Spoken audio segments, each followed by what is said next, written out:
তো দেখুন বন্ধুরা, অন্নপূর্ণা ভান্ডারের যে পোর্টাল আছে সেই পোর্টালে যখন কিন্তু আপনারা আপনাদের স্ট্যাটাসটা চেক করতে যাচ্ছেন, সেখানে কিন্তু আপনারা আপনাদের স্ট্যাটাসটা চেক করতে পাচ্ছেন না। সেখানে কিন্তু একটা লাল দাগ চলে আসছে। তো এটা কেন হচ্ছে?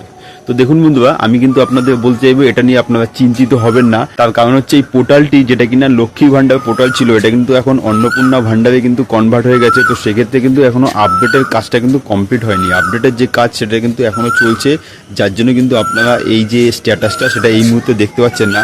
তো এটা নিয়ে কোনো চিন্তা করবেন না। তার সাথে সাথে কিন্তু আমি আপনাদের এটাও জানিয়ে দিতে চাইবো, অন্নপূর্ণা ভান্ডার নিয়ে কিন্তু সরকারি নোটিফিকেশন চলে এসছে, যেটা নিয়ে কিন্তু সম্পূর্ণ গাইডলাইন নিয়ে কিন্তু আমি ভিডিও বানিয়ে দিয়েছি।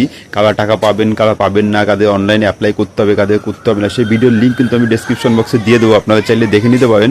এবং তার সাথে সাথে যেটা কিন্তু মেন প্রবলেম, আপনারা আমাকে অনেকেই মেসেজ করছেন যে কেন এই মুহূর্তে স্ট্যাটাসটা দেখতে পাচ্ছেন না। তো তাদের জন্য বলবো, আপনারা কিন্তু চিন্তা করবেন না।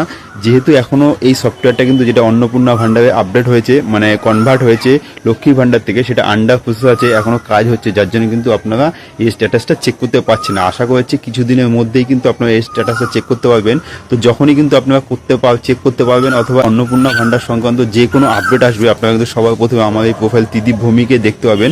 তো অবশ্যই ফলো করে রাখবেন এবং তার সাথে সাথে কমেন্ট বক্সে অবশ্যই জানাবেন আপনি কি এই মুহূর্তে আপনার স্ট্যাটাসটা চেক করতে পাচ্ছেন, হ্যাঁ অথবা না লিখে কমেন্ট বক্সে অবশ্যই জানাবেন। ধন্যবাদ।